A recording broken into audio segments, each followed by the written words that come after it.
আমাদের যেটা product list আছে, প্রোডাক্ট লিস্টের প্রথমে যে কী কী প্রোডাক্ট আছে, অ্যাসিক্রস পি, এসপি, এমআর, টিএইচ, এই যে এই প্রোডাক্টগুলো যেগুলো আছে, এইগুলো কি গ্রুপ করলাম? N set. লিখছি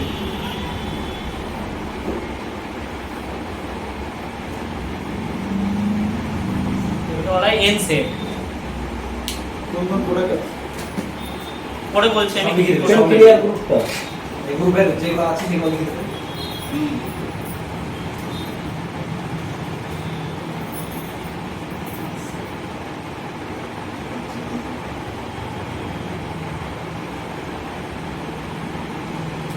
এটা ফুল ফর্মটা বলছি এখানে,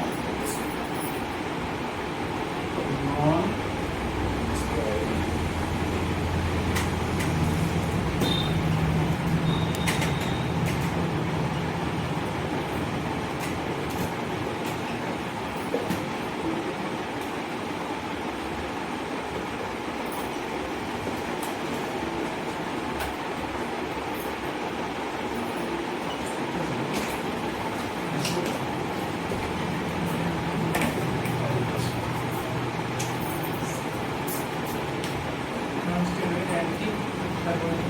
non-steroid anti-inflammatory, INFLA-MMATORI।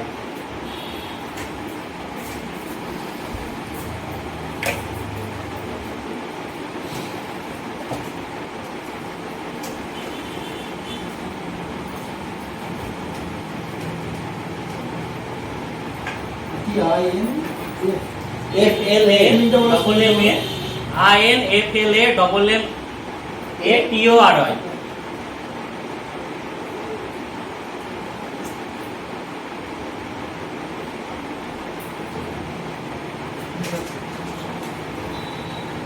এখানে দুটো জিনিস, স্টেরয়েড আর যে কথাটা, দুই রকমের প্রোডাক্ট হতে পারে, এক হচ্ছে স্টেরয়েড, এক হচ্ছে নন স্টেরয়েড। স্টেরয়েড কি?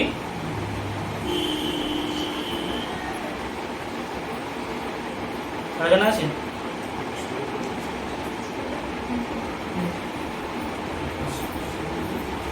স্টেরয়েড হচ্ছে এমন একটা কম্বিনেশন যেটা কোনো কিছুকে বুস্ট করে, কোনো একটা কাজকে এনহ্যান্স করে।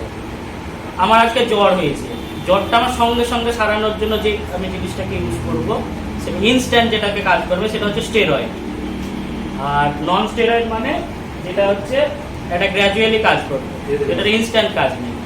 তো সেই সমস্ত প্রোডাক্টের মধ্যে পড়ছে কি সবচাইতে যেটা কমনলি অ্যাসিক্লোফিনাক।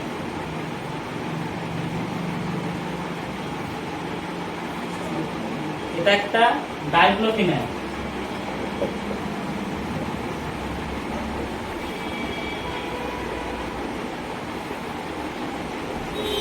আইবুপ্রোফেন, মার্কেটে গেলে শুনতে পাবে কমবিক্লাম, শোনা যায় নাম আইবুপ্রোফেন।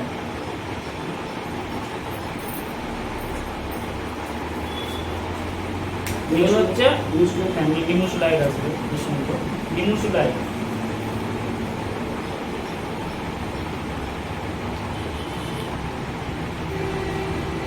এগুলো হচ্ছে কমনলি এনসেট প্রোডাক্ট। এর কাজ কি?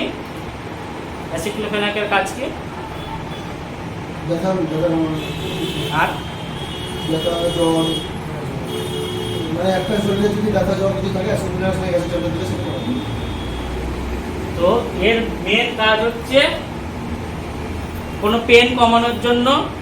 দ্বিতীয় হচ্ছে অ্যান্টি ইনফ্লেমেটরি, যে বলেছি ইনফ্লেমেশন। ইনফ্লেমেশন মানে কি?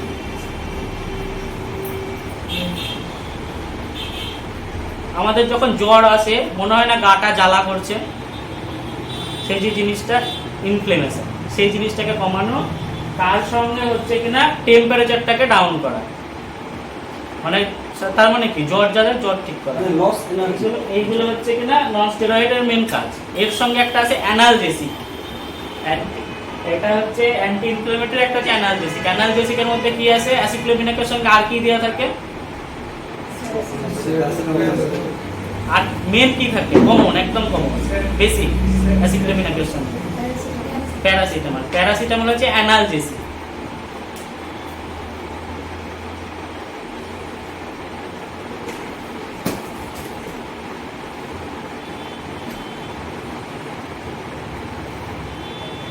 এর মধ্যে অ্যাসিক্লোফেনাক বেশি থাকে না প্যারাসিটামল বেশি থাকে? প্যারাসিটামল বেশি। প্যারাসিটামলের 250 পাওয়ার থাকে মিনিমাম। প্যারাসিটামল হচ্ছে কিনা আগে মেনলি দুটো ফর্মে ম্যাক্সিমাম ইউজ হতো, 500 আর 650। কিন্তু পরবর্তীকালে ড্রাগ কন্ট্রোল থেকে নিয়ম করা হয়েছিল যে প্যারাসিটামল যখন কোনো কম্বিনেশনে ইউজ করা হবে তখন সেটার পাওয়ার 500 হতে পারবে না, তখন সেটা সবসময় কত হবে 325 কিংবা তার কম। ওই জন্য ম্যাক্সিমাম ক্ষেত্রে কি হয়, যখনই কোনো কম্বিনেশনে প্যারাসিটামল ইউজ করা হয় 325 ইউজ করা হয়। এক্সেপশন কিছু কেস আছে, যেমন অ্যান্টিকোল্ড, কিছু অ্যান্টিকোল্ডে প্যারাসিটামল 500 ইউজ হয়।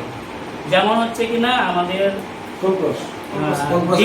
ভিক্স অ্যাডভান্স যেটা আছে একটা ট্যাবলেট, ওটাতে প্যারাসিটামল 500 আছে, ওটা মার্কেট লিডার। হ্যাঁ, এরকম কিছু প্রোডাক্ট আছে যেগুলোতে প্যারাসিটামল এখন 500 ইউজ করা হয় স্পেশাল কিছু, কিন্তু ম্যাক্সিমাম ক্ষেত্রে যখন কম্বিনেশন আসবে প্যারাসিটামলের কাছে।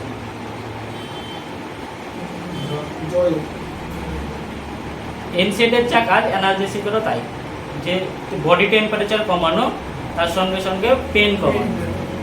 প্যারাসিটামল আমরা দুটো কাজে নিতে পারি। তাহলে এটা হচ্ছে আমার এনসেড গ্রুপটা এখানে পুরোটা হয়ে গেল।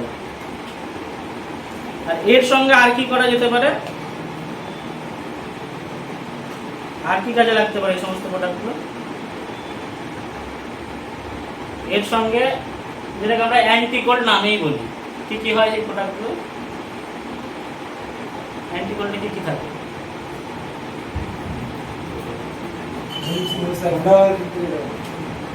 অ্যান্টিকোল্ডের জন্য যে কম্বিনেশন গুলো হয় সেগুলো কি থাকে? কম্পোজিশন কি থাকে সেগুলো মেনলি?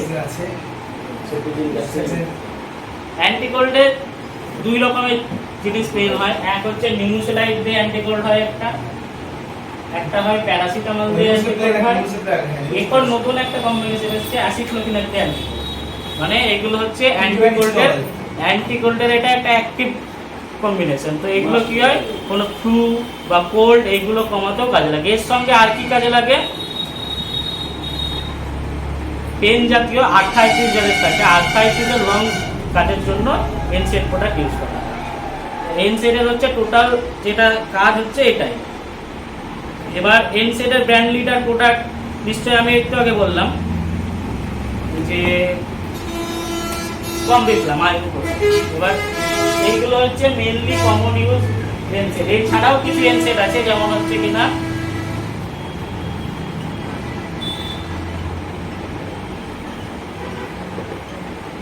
এই কম্পোজিশন নিশ্চয়ই দেখেছেন, এটা কি কাজ করে, এনসেড হিসেবে কাজ করে। এছাড়াও আর একটা আছে,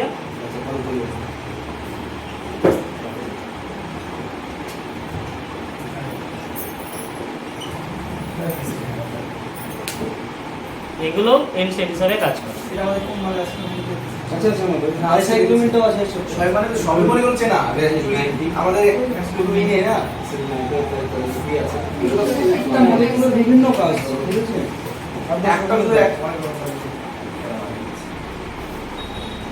এবার হচ্ছে সাইড এফেক্ট। এনসেডের যে প্রোডাক্টগুলো সেগুলো সাইড এফেক্ট কি হতে পারে? ওষুধ খাওয়াইতে পারবো না, শরীরে সব কিছু একটা সাইড এফেক্ট তো থাকে, যে ম্যাক্সিমাম আমি যদি এই কম্বিনেশনগুলো বেশি পরিমাণে খাই সেক্ষেত্রে কি প্রবলেম হবে? দুর্বল কিডনি এফেক্ট হবে, লিভার প্রবলেম, লিভার ড্যামেজ। এগুলো বেশি পরিমাণে খেলে পরে সবচেয়ে যেটা বেশি ক্ষতি হয় সেটা হচ্ছে লিভারে। আর একটা সাইড এফেক্ট কি, আমরা অ্যাসিক্লোফেনাক শুধু শুধু খাই, এর সঙ্গে কি খাই? কেন? ওটা একটা ব্যাপার, একটা ট্যাবলেট খাওয়ার পর আমার গ্যাসের ট্যাবলেট হবে।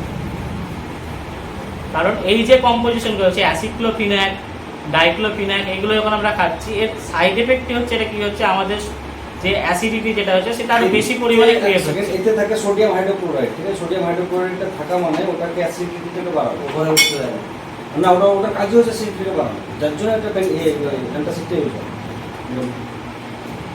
তাহলে এনসেড এটা হয়ে গেল পুরোটা, মুছে দিলাম।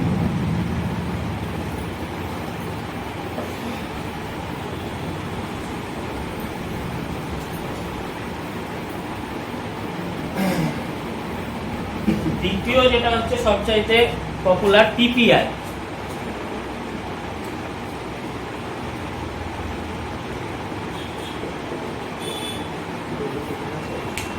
পিপিআই নামটা হয়তো কেউ যদি ভিজুয়ালে দেখে থাকে তাহলে বলতে পারবে পিপিআই। পিপিআই এর মধ্যে একটা কমন প্রোডাক্টের নাম শুনি।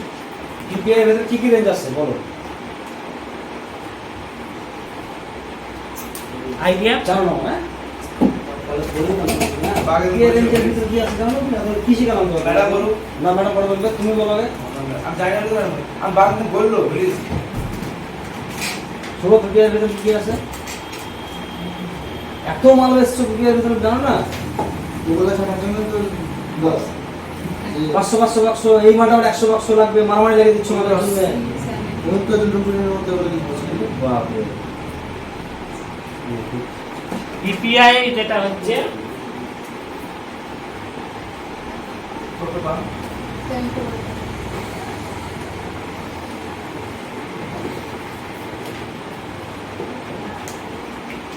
Proton pump inhibitor. পিপিআই এর ফুল ফর্ম কিন্তু দুই সঙ্গে তো কোনটা? In in inhibitor.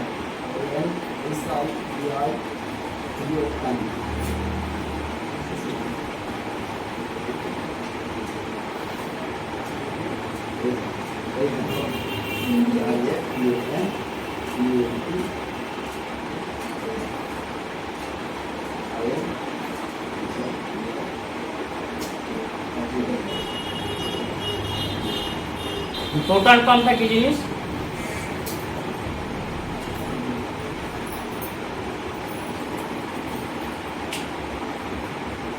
জুয়েল ভাই, প্রোটন পাম্প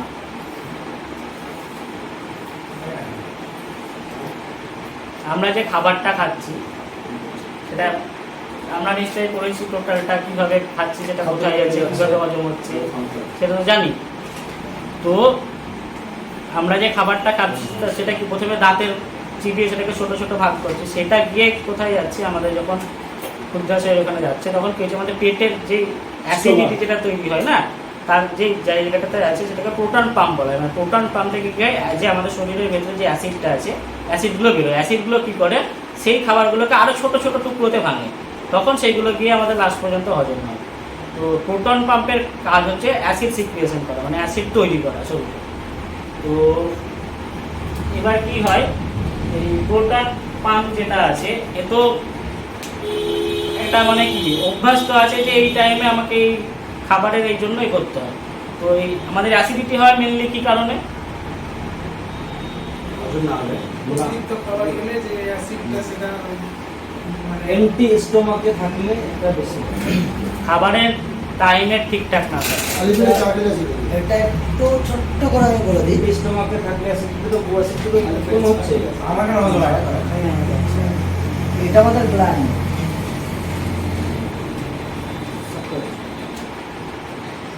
আমরা যখন খাবার খাই একটা টাইম আছে।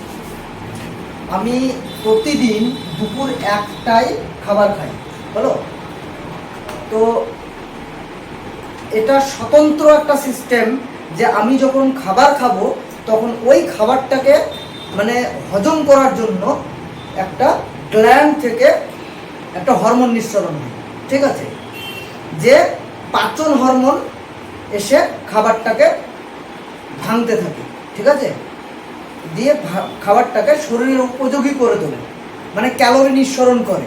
হলো, এবার দুপুর 1টায় আমি খাবার খাই, আমি দুপুর 1টায় খাবার খাই, ও জানে যে দুপুর 1টার সময় গিয়ে আমি ওই আহারটা আমি পেয়ে যাবো পাকস্থলীতে, ঠিক আছে।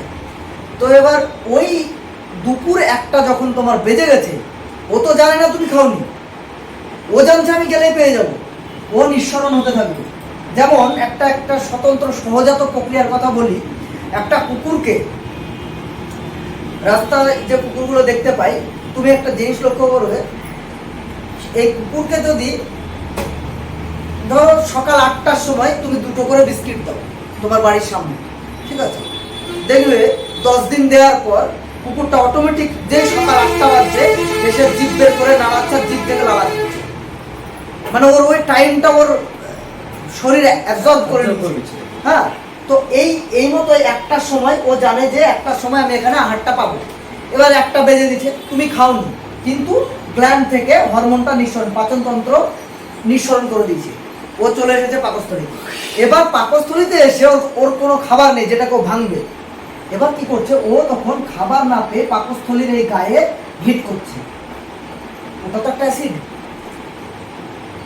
অ্যাসিড তো তো একটা অ্যাসিড যখন একটা পাতলা পর্দায় হিট করবে তো পর্দাটা জ্বলবে। প্রধানত অনেক খিদা পেলে পেট জ্বালা করে। জ্বালা করাটা কি জিনিস? এটাই হচ্ছে জ্বালা করা, কারণ ওই পাচক যে হরমোনটা না, পাচকটা হিট করে তীব্রভাবে স্টোমাকে, ভেতরের পর্দায় হিট করে, তখন সেটা জ্বালা করে, পুড়ে যায়, এরকম ফিল হয়। তাই বেশি, আর তারপরে এই পুড়ে যাওয়ার পরবর্তীকালে আমরা কি দেখি, যে আমাদের হাঁটু থেকে নিচের অংশটা অবশ হয়ে যাচ্ছে, ফিল করি তো। কেন?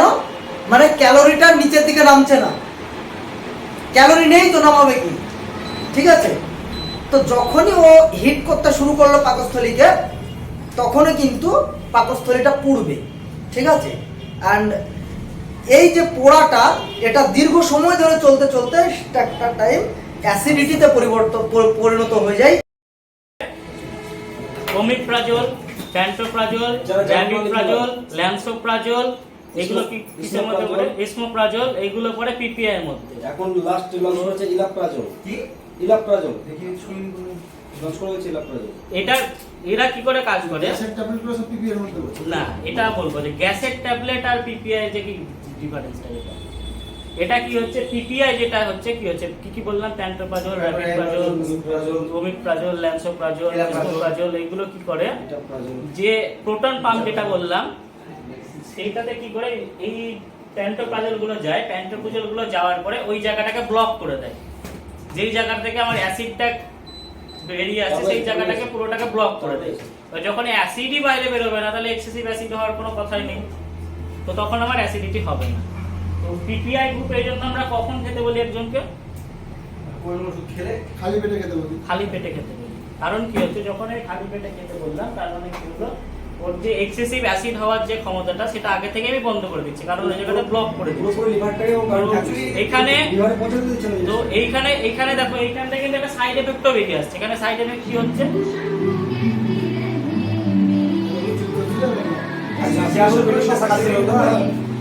এখানে যেমন এটা যেমন বলছে সকালবেলাতে খালি পেটে কেন খেতে বলছে, কারণ হচ্ছে সকালবেলাতে যদি খালি পেটে খাই, আমার প্রথমেই ব্লক করে দিচ্ছে প্রোটন পাম্পটা, তাতে আমার এক্সেসিভ অ্যাসিড তৈরি হওয়ার কোনো সম্ভাবনা আর থাকছে না। তো এখানেই আবার একটা সাইড এফেক্ট এই জন্য হয়ে যাচ্ছে, যখনই আমার অ্যাসিড, এক্সেসিভ অ্যাসিড, আমাদের অ্যাসিড যখনই ব্লক হয়ে যাবে, কি বলছে, ওখানে আমাদের একটু কাজ চলছে, একটু টাইম 10-15 মিনিট, 10 মিনিট। সাথে কারণে ফিরে যারা তো এখানে এর যেটা সাইড এফেক্ট চলেছে, সেটা হচ্ছে যখনই অ্যাসিডটা বেরোতে পারছে না, আর অ্যাসিডটা যখনই বেরোবে না, খাবারটাকে তো হজম করতে সাহায্য করবে না, তখন কি হবে, ইনডাইজেশন। মানে আমি যখনই এক্সিড পরিমাণে প্যান্টোপ্রাজল কিংবা এই ধরনের প্রোডাক্ট খাবো, সেক্ষেত্রে আমার কি সাইড এফেক্ট হবে, হজমের সমস্যা। এটা তোমার কোশ্চেন না, আমার সমস্যা। তোমার কোশ্চেন যদি হজমের প্রবলেম, ওই জন্য একটা হজমের প্রবলেম করা যায় বোঝা গেল? এবার এর সঙ্গে ডোমপেরিডন কেন দেওয়া থাকে? ডিএসআরে তো ডোমপেরিডন দুই রকমের দেওয়া থাকে, একটা যে 10 mg, একটা 30 mg, দুটোর মধ্যে আলাদা আলাদা পার্থক্য আছে। যেটা 30 mg দেওয়া থাকে, সেই 30 mg-টা দুটো ভাগে ভাগ করা থাকে। 20 mg হয় সাস্টেন রিলিজ, আর 10 mg হয় নর্মালের জন্য। সাস্টেন রিলিজ মানে কি, সাস্টেন করা মানে কি, ওই জিনিসটাকে অনেকক্ষণ ধরে রাখবে। ডোমপেরিডনটা কি কাজ করে, যখন এই অ্যাসিডিটিটা তৈরি হচ্ছে, এই অ্যাসিডিটিটা কি করবে, বাইরে বেরিয়ে আসার চেষ্টা করে। এই যে বাইরে বেরিয়ে আসার চেষ্টা করে, তখন আমাদের কি হয়, মুখটা টক টক হয়ে যায়, বমি বমি ভাব পাই। তো এই ডোমপেরিডনটা এখানে একটা ওয়াল তৈরি করে, যাতে এটা বাইরে বেরিয়ে না আসতে পারে। যখনই বেরিয়ে এটা আসবে না, তখন আমার মুখ অব্দি সেটা আসবে না, স্বাভাবিকভাবে সেই জায়গাটা করে হচ্ছে কিনা আমার বমি বমি বা টক টক ভাবটা আসবে না। ডোমপেরিডনের কাজটা হচ্ছে, কাজ হচ্ছে পাঁচিল বাঁধ দাও, তোমরা আলু যে করো জমিতে বাঁধ দাও, জলটা যদি না পড়ে যায়, সেটা বাঁধের কাজ করবে। ডোমপেরিডন কিন্তু অ্যাকচুয়ালি আমার বমি ঠিক করছে না, ও আমাকে ওটা ওই জায়গা অব্দি আসতে দিচ্ছে না, গার্ড দিচ্ছে ওখানে গার্ড করে রাখছে। এটা হচ্ছে পিপিআই। এরপরে আর বেশি বলছি না, এই অ্যান্টিবায়োটিক একটু আসি। অ্যান্টিবায়োটিক কিভাবে কাজ করে? ভুলে যাবে ওরা। দুটোতে থাক, আমি যখন যার যেটা প্রয়োজন হবে জেনে নেবে। লাগে মানে কন্টিনিউ না কমে তখন একটা অ্যান্টিবায়োটিকের 5 দিন কোর্স করতে হয়। কিসে? অ্যান্টিবায়োটিকটা কিভাবে কাজ করে? অ্যান্টিবায়োটিক গ্রুপটাকে এর পরের দিন একটা একটা করে ওদের যখন প্রয়োজন হবে একটা একটা জেনে নেবে। দিয়ে দিবে। অ্যান্টিবায়োটিক গ্রুপটাকে আমি আর একটু বুঝিয়ে দেবো, হয়ে গেছে?